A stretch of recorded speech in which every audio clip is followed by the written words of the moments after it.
आज हम इस प्रस्तुति में जानेंगे कि मृत्यु के पश्चात आत्मा अपने घर वापस क्यों आती है। हमारे धर्मशास्त्रों में इस संदर्भ में क्या क्या वर्णित किया गया है यह जान पाएंगे। आइए वीडियो को विलंब न करते हुए आरंभ करते हैं। दोस्तों, आपको बता दें कि गरुड़ पुराण में यह उल्लेखित है कि मृत्यु के बाद आत्मा को यमदूत केवल 24 घंटों के लिए ही ले जाते हैं और इन 24 घंटों के दौरान आत्मा को दिखाया जाता है कि उसने कितने पाप और कितने पुण्य किए हैं। दोस्तों, आपको बता दें कि गरुड़ पुराण में इस बारे में विस्तार से बताया गया है कि जब किसी व्यक्ति की मृत्यु होती है, यमदूत के द्वारा आत्मा को वापस छोड़ जाने के बाद मृतक की आत्मा अपने परिजनों के बीच भटकती रहती है और अपने परिजनों को पुकारती रहती है, लेकिन उसकी आवाज को कोई नहीं सुन पाता। यह देखकर मृत व्यक्ति की आत्मा बेचैन हो जाती है और जोर जोर से चिल्लाने लगती है। इसके बाद आत्मा अपने शरीर के अंदर प्रवेश करने की कोशिश करती है, लेकिन यमदूत के पास बंदिश होने के कारण वह मृत शरीर में प्रवेश नहीं कर पाती। इसके अलावा गरुड़ पुराण की माने तो जब यमदूत आत्मा को उसके परिजनों के पास छोड़ जाती है तो उस समय उस आत्मा में इतना बल नहीं होता कि वो यमलोक की यात्रा तय कर पाए।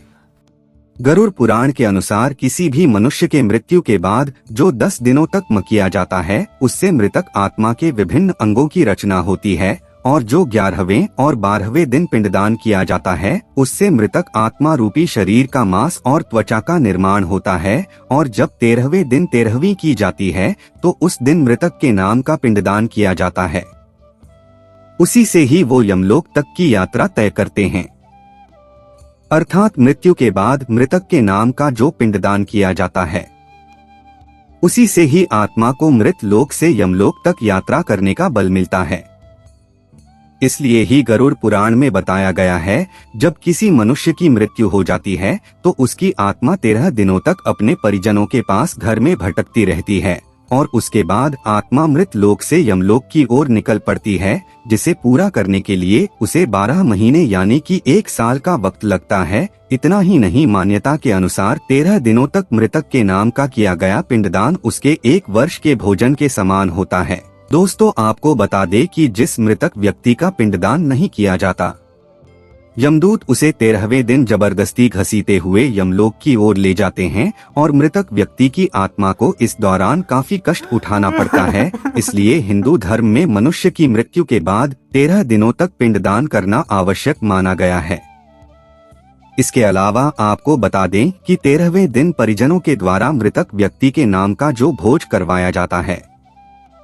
अगर वह कर्ज लेकर किया जाए तो मृत व्यक्ति की आत्मा को शांति नहीं मिलती। इतना ही नहीं, गरुड़ पुराण में यह भी बताया गया कि जो व्यक्ति जीवित रहते हुए अच्छे कर्म करता है, मृत्यु के बाद उसकी आत्मा को यात्रा के दौरान यमदूत कोई कष्ट नहीं देते और जो व्यक्ति बुरे कर्म करते हैं, उसकी आत्मा को यमदूत यात्रा के दौरान कई यातनाएं देता है और आत्मा को कई कष्ट भोगने पड़ते हैं।